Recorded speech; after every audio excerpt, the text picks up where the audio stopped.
Hello everyone, welcome class 12 to today's video lecture. Class आज हम complete करेंगे हमारा topic importance of organizing. Class मैंने ऑब्जर्व किया है अपने टीचिंग करियर में कि काफ़ी स्टूडेंट्स इस टॉपिक को इग्नोर कर देते हैं एंड अगर करते भी हैं तो सिर्फ ऊपर ऊपर से इसे कंप्लीट कर लेते हैं, क्योंकि इसके जो पॉइंट्स हैं 7 पॉइंट्स हैं इम्पोर्टेंस ऑफ ऑर्गेनाइजिंग में, जो स्टूडेंट्स को काफ़ी कंफ्यूजिंग लगते हैं, जिसकी वजह से काफ़ी स्टूडेंट्स इस टॉपिक को इग्नोर कर देते हैं। बट ऐसा हमें नहीं करना है क्लास। हमारा एम है to score very high marks in business studies exam. तो हमें किसी भी टॉपिक को छोड़ना नहीं है, क्योंकि कोई भी टॉपिक चाहे डायरेक्ट क्वेश्चन हो या केस स्टडी के फॉर्म में आपके सामने लॉन्ग क्वेश्चन में आ सकता है। सपोज करो ये क्वेश्चन केस स्टडी के फॉर्म में या डायरेक्ट क्वेश्चन के फॉर्म में 5 या 6 मार्क्स का आ जाए, तो हमें रिस्क नहीं लेना। हमारा जो टारगेट है कि हमें बिजनेस स्टडीज में फुल मार्क्स स्कोर करने हैं, तो उसके लिए हमें एक भी टॉपिक जो है किसी भी चैप्टर का मिस नहीं करना है। तो क्लास आज का जो हमारा टॉपिक है importance of organizing, it include 7 points and वो 7 पॉइंट्स इजी हैं अगर आप ध्यान से टीचर की बात सुनते हो। तो आप आज के लेक्चर को बहुत ध्यान से अटेंड करो। हम एक एक पॉइंट को detail by detail concept clear करेंगे, उसके बाद हम वो लाइंस डिस्कस करेंगे जो लाइंस आपको अपनी आंसर शीट में लिखनी है, so that you can score full marks in that particular answer. तो वही है बात क्लास की। आज के हमारे लेक्चर में भी हम 2 चीज़ों पर फोकस करने वाले हैं। कॉन्सेप्ट क्लैरिटी, जिससे आप केस स्टडीज आइडेंटिफाई कर पाए, एंड नंबर 2 वो इंपॉर्टेंट लाइन्स जिन्हें आपको आंसर शीट में लिखना है, so that you can score full marks. तो क्लास चलते हैं आप हमारी एक्सप्लेनेशन पे। Yes class, the first point is benefits of specialization. Class अगर आपने लास्ट वीडियो लेक्चर बहुत अच्छे से अटेंड किया है, जिसके अंदर हमने ऑर्गेनाइजिंग प्रोसेस डिस्कस किया था, तो आपके लिए आज का टॉपिक बहुत इजी हो जाएगा। तो अगर आपने बाई चांस वो वीडियो लेक्चर मिस कर दिया है, तो पहले आप ऑर्गेनाइजिंग प्रोसेस को अच्छे से समझें, उसके बाद आप इंपॉर्टेंस ऑफ ऑर्गेनाइजिंग को अच्छे से समझ पाओगे। तो क्लास हमने ऑर्गेनाइजिंग प्रोसेस में भी क्या पढ़ा था कि ऑर्गेनाइजिंग के अंदर हम क्या करते हैं, जो कंपनी के काम हैं उनको हम डिवाइड कर देते हैं। ठीक है, छोटी छोटी एक्टिविटीज में उनको डिवाइड कर देते हैं, एंड फिर जो वर्कर जिस काम के लिए सूटेबल होता है हम उसे वही काम देते हैं। मींस जो वर्कर कैलकुलेशन में स्ट्रांग है, या जो वर्कर आप कह सकते हो जिसको अकाउंट्स की नॉलेज है, जिसने सीए कर रखी है, तो उसको हम फाइनेंस डिपार्टमेंट में डालते हैं। यही करते हैं हम। तो वही लिखा है क्लास यहाँ पे, organizing leads to systematic allocation of job among the workforce. यानी ऑर्गेनाइजिंग में क्या होता है, हम जो जॉब्स है वो डिस्ट्रीब्यूट कर देते हैं वर्कफोर्स के अंदर। जो पर्सन, जो एम्प्लॉय जिस काम के लिए सूटेबल होता है, उसकी क्वालिफिकेशन जिस काम के लिए बेस्ट सूटेड होती है, हम उसे वही काम देते हैं। तो सिस्टमैटिक एलोकेशन में systematic distribution of work among the workforce. Organizing enhances productivity, very important line class, ध्यान से देखो।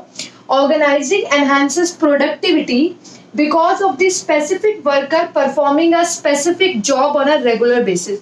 ऑर्गेनाइजिंग से प्रोडक्टिविटी कैसे बढ़ जाती है, क्योंकि एक वर्कर, आपने उसे एक डिपार्टमेंट में डाला, आपने उसे एक काम दिया, अब वो डेली डेली वही काम बार बार कर ही जा रहा है, तो ऑटोमेटिकली वो उस काम में स्पेशलिस्ट हो जाएगा।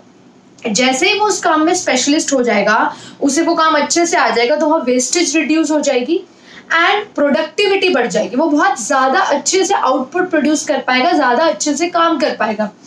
अब क्लास ये जो मैंने रेड से लाइन लिखी है, ये लाइन है जो आपको आंसर शीट में हाईलाइट करनी है, जो इस पॉइंट का जिस्ट है। Repetitive performance of a task, एक ही काम जब एक वर्कर बार बार करेगा, तो it allows a worker to become specialist in that task as he gains experience in that particular area. Class, जैसे मेरा एग्जाम्पल हो, I have been teaching business studies for class 11th and 12th for the last 8 to 10 years. इतने साल हो गए हम business studies पढ़ा रहे हैं और सेमिनार्स अटेंड कर रहे हैं एवरी ईयर। देन हम बोर्ड की आंसर शीट चेक कर रहे हैं। तो उससे क्या हुआ है कि अपनी फील्ड में, अपने सब्जेक्ट पे कमांड हो गई। हमें पता है कि पेपर चेक करते टाइम एग्जामिनर क्या एक्सपेक्ट करता है, पेपर चेकिंग करते टाइम हम किन किन चीज़ों पे ध्यान रखते हैं कि तब हम फुल मार्क्स देते हैं। हमें पता है कौन सा टॉपिक इंपॉर्टेंट है, किस टाइप से केस स्टडीज आ सकती हैं, क्योंकि एक ही सब्जेक्ट हम इतने सालों से पढ़ा रहे हैं, उसके अनगिनत, मतलब आप कह सकते हैं अनलिमिटेड सेमिनार्स अटेंड कर लिए, अब तो वेबिनार्स अटेंड कर लिए हैं, इतने सारे बोर्ड के आंसर शीट्स चेक कर लिए हैं।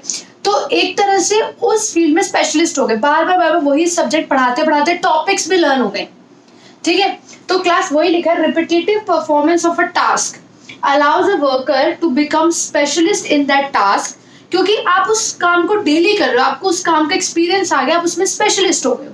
तो वही है बेनिफिट्स ऑफ स्पेशलाइजेशन। अगर हम पूरे का एक ओवरव्यू करें इस पॉइंट का, तो सिंपल सी बात है, ऑर्गेनाइजिंग में हम काम को डिवाइड कर देते हैं among the workers based on their qualification, experience के अकॉर्डिंग हम उन्हें काम दे देते हैं। फिर एक वर्कर एक ही काम बार बार डेली वो वही काम करता है, तो उसमें क्या हो जाता है, एक्सपीरियंस हो जाता है और वो उस काम में स्पेशलिस्ट बन जाता है। ठीक है class, now let's move to the next point. Next point is class clarity in working relationships. Working relationships भी हमने ऑर्गेनाइजिंग प्रोसेस में पढ़ा था, यहाँ पे हम दोबारा डिस्कस करेंगे। बेसिकली वर्किंग रिलेशनशिप बताता है who is to report to whom, किसे काम करके किसको दिखाना है। सिंपल लैंग्वेज में मैं बोलूं तो कौन किसका सुपीरियर है, बॉस है, और कौन किसका सबऑर्डिनेट है। इसे हम बोलते हैं सिंपल वर्किंग रिलेशनशिप। कि अगर आप एक ऑर्गेनाइजेशन में हो, आपको अपनी जॉब पता चल गई है, अब आपको ये भी क्लियर होना चाहिए कि हु इज योर बॉस, कि आपका बॉस कौन है, आपका सुपीरियर कौन है, एंड आपका सबऑर्डिनेट कौन है। यानी आप किससे ऑर्डर्स लोगे एंड आप किसको ऑर्डर्स दे सकते हो। ठीक है, तो अब इस पॉइंट को रीड करते हैं। Establishment of working relationship clarifies communication lines. आपको कम्युनिकेशन लाइंस क्लियर हो जाती हैं throughout the organization and specifies who is to report to whom. Basic वही बात जो मैं बताना चाह रही हूँ कि मतलब आपको ये क्लियर हो जाता है कि किसको किसको रिपोर्ट करना है। समझ लो, मतलब अगर मैं टीचर हूँ, आई एम पीजीटी कॉमर्स, तो मुझे पता है कि मेरे ऊपर एचओडी है, कि मुझे एचओडी को रिपोर्ट करना है। एचओडी को पता है कि उसे प्रिंसिपल को रिपोर्ट करना है। मुझे ये पता है कि स्टूडेंट्स जो हैं वो मेरे सबऑर्डिनेट है, मैं स्टूडेंट्स को ऑर्डर दे सकती हूँ। तो कम्युनिकेशन लाइंस क्लियर है, आप समझ लो। Communication lines means who is to report to whom, कौन किसको अपना टास्क कंप्लीट करके, अपना काम कंप्लीट करके रिपोर्ट करेगा कि मैंने काम कर लिया।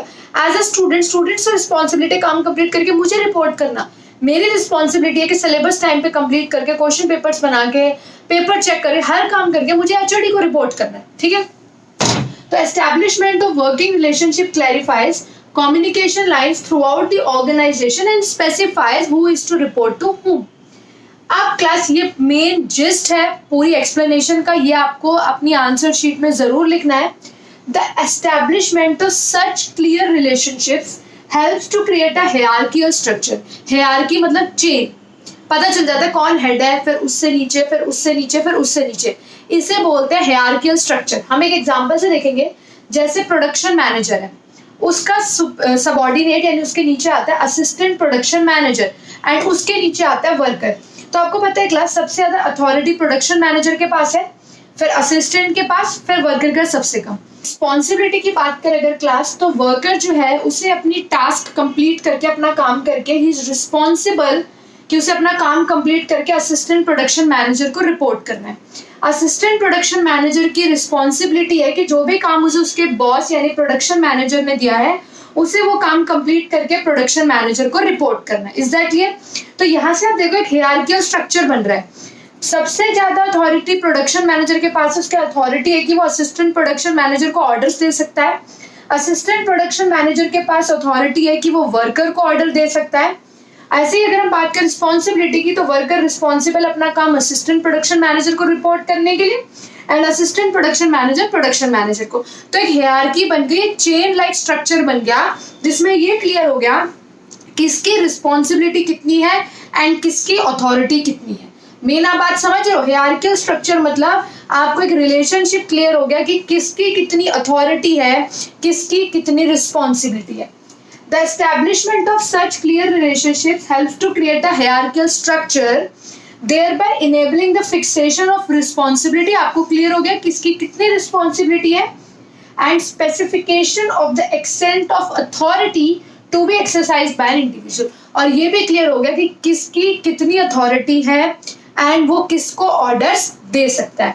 Is that clear class?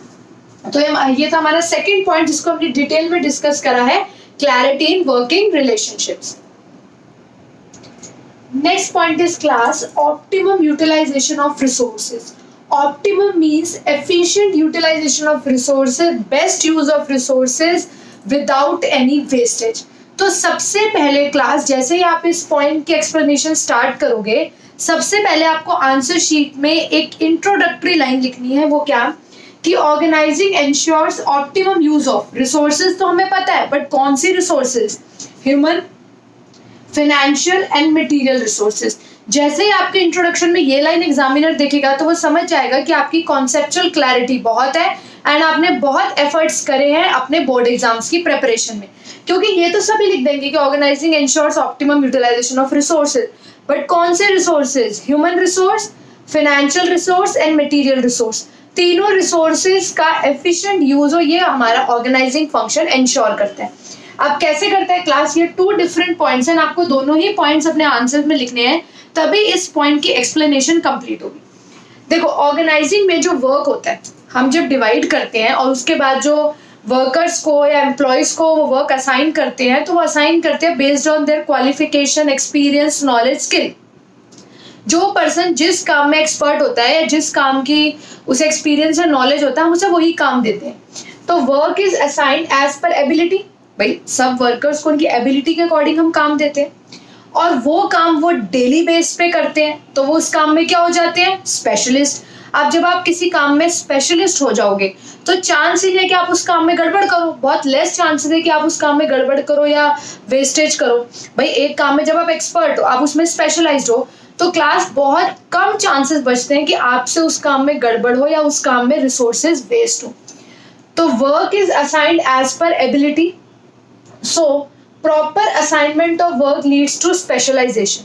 अब आप एक काम को डेली डेली डेली कर रहे हो, आप उस काम में एक्सपर्ट हो गए, thereby reducing the wastage of resources। तो जब आप एक काम में एक्सपर्ट ही हो गए, आप उस काम में मतलब स्पेशलिस्ट बन चुके हो, तो बहुत रेयर चांस है कि आपसे उस काम में कुछ वेस्टेज होगी, ठीक है? वो काम आप परफेक्टली करोगे। सेकेंड पॉइंट, क्लास जब आप काम प्रॉपरली असाइन कर देते हो कि ये काम इसको करना है, ये काम इसको करना है, ये काम इसको करना है, तो डुप्लीकेशन ऑफ वर्क का चांस ही नहीं बचता। अब आप सोचोगे what is duplication of work?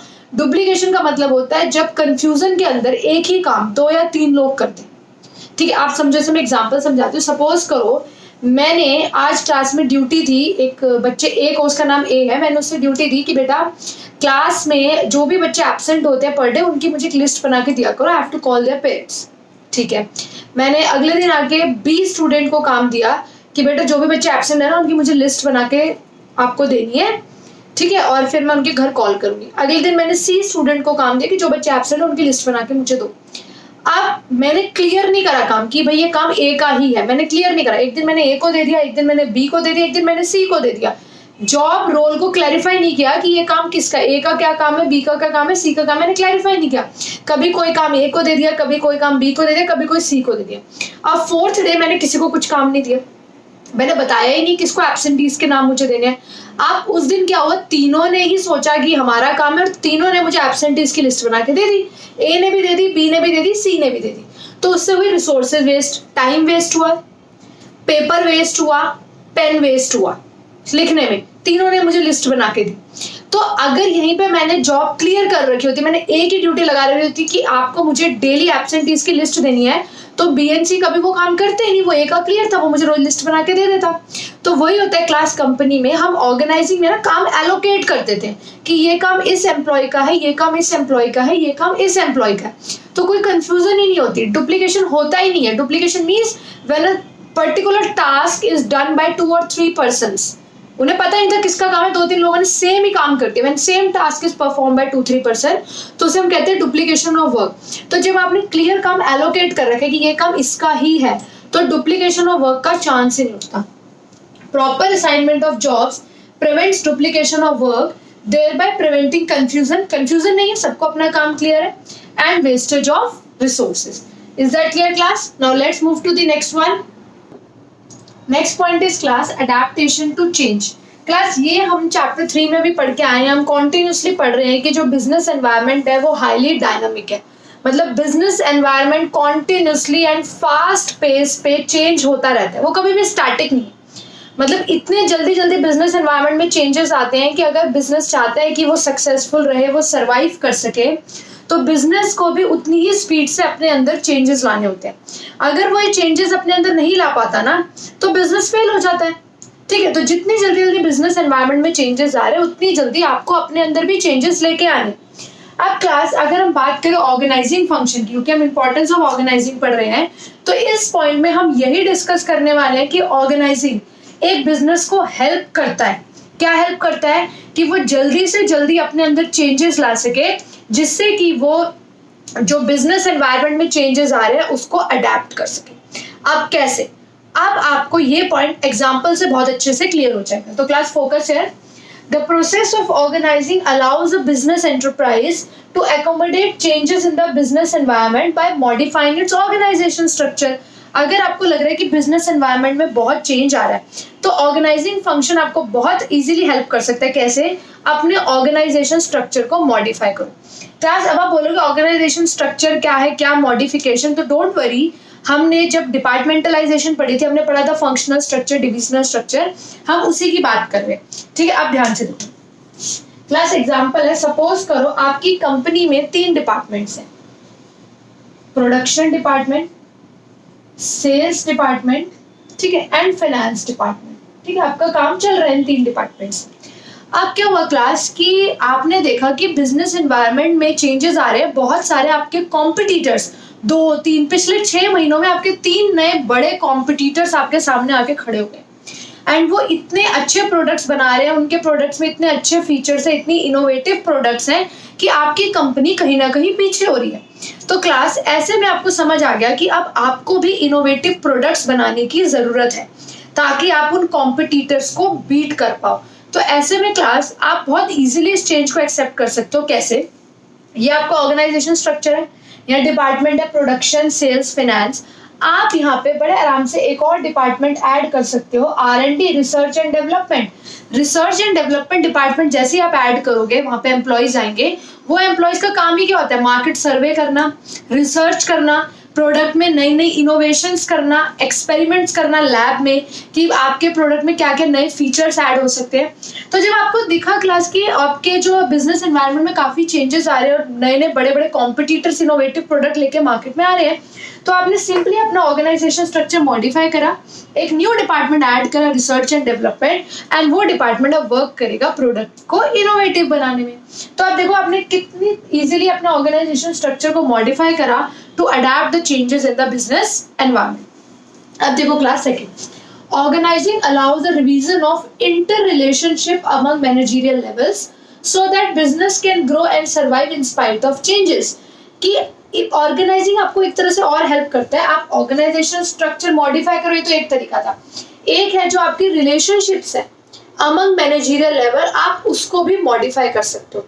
जैसे क्लास सपोज करो आपका मार्केटिंग डिपार्टमेंट है, ठीक है, तो उसमें हेड है marketing manager, and marketing manager के नीचे जो आपके वर्कर्स हैं वो काम करते हैं। ठीक है, अब क्लास आपने देखा कि बिजनेस एनवायरनमेंट में चेंजेस आ रहे हैं, जो आपके कॉम्पिटिटर्स हैं वो तो बहुत बड़े लेवल पे मार्केटिंग कर रहे हैं, बहुत बड़े लेवल पे वो प्रमोशन कर रहे हैं, लेकिन आप नहीं कर पा रहे उस लेवल पे। तो आप इस रिलेशनशिप को मॉडिफाई कर सकते हो। कैसे? इनमें से जो बेस्ट वर्कर, आपको लगता है नहीं यार ये तो बहुत अच्छा वर्कर है, आप क्या कर सकते हो, उस वर्कर को असिस्टेंट मार्केटिंग मैनेजर बना दो। इससे क्या होगा क्लास, जब असिस्टेंट मार्केटिंग मैनेजर बन जाएगा तो वो मार्केटिंग मैनेजर का काफी काम संभाल लेगा। तो मार्केटिंग मैनेजर जो थोड़ा बहुत फ्री होगा तो वो काफी क्रिएटिव चीजें और अपॉर्चुनिटीज एक्सप्लोर कर सकता है। आप समझ रहे हो? तो आपने कुछ नहीं करा, आपने जो मैनेजरियल लेवल्स की रिलेशनशिप थी उसको थोड़ा सा मॉडिफाई कर दिया ताकि आप ग्रो कर पाओ इन स्पाइट ऑफ चेंजेस। इतने कंपटीशन के बाद भी आपको लग रहा है कि नहीं मेरे को मार्केटिंग डिपार्टमेंट में और अच्छे से काम करना है, तो आपने यहाँ पे एक असिस्टेंट मार्केटिंग मैनेजर को एक पोस्ट बना दी जो काफी हद तक काम संभाल लेगा। आपके मार्केटिंग मैनेजर थोड़ा सा फ्री होगा तो वो अपनी और अपॉर्चुनिटीज को एक्सप्लोर कर सकता है।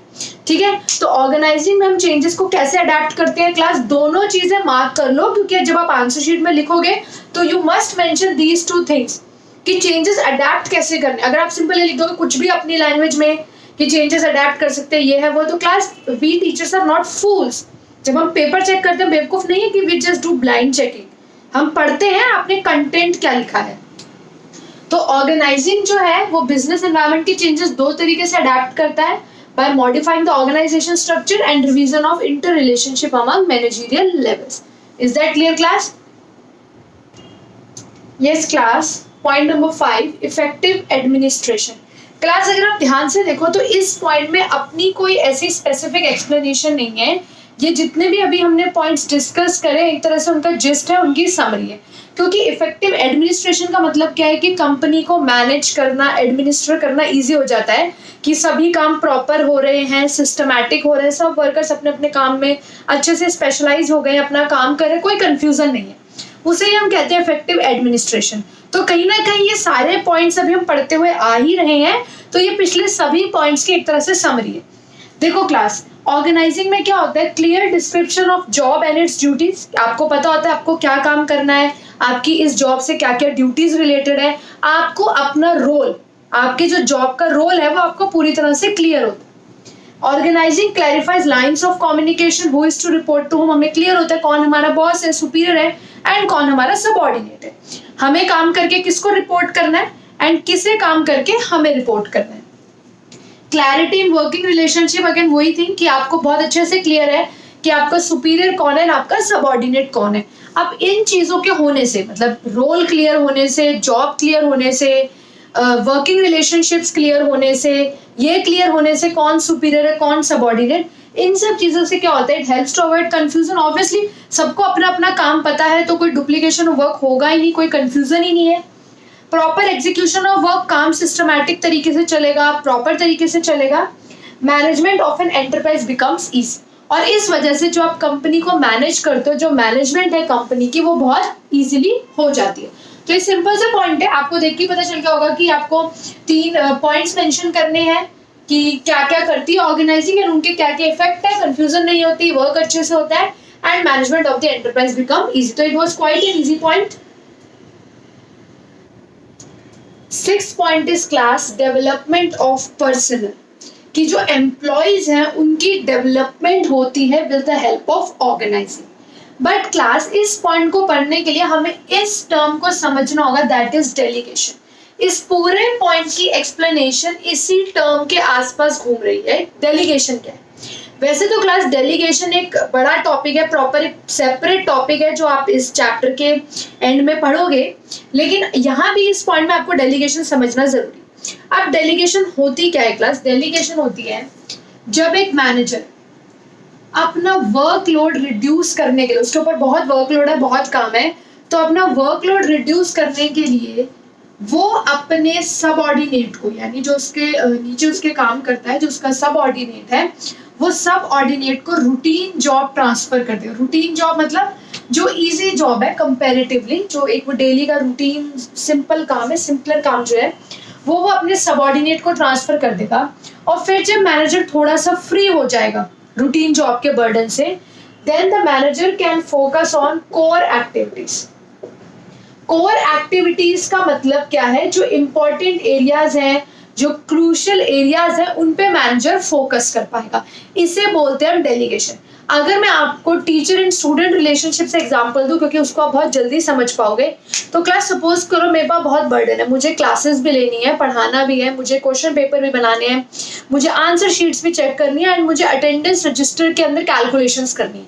जैसे मंथ एंड में कैलकुलेट करते हैं ना कि टोटल कितने दिन में एक एक बच्चा आया है, ठीक है। अब आप खुद सोचो, मुझे आंसर शीट्स भी चेक करनी है, क्लासेस भी लेनी है, क्वेश्चन पेपर भी बनाने हैं, सेमिनार्स भी अटेंड करने हैं, मुझे अटेंडेंस जो अपना रजिस्टर है वो भी कंप्लीट करना है, मुझे वहाँ पे अटेंडेंस की कैलकुलेशन करनी है। तो क्लास ऐसे में क्या होगा?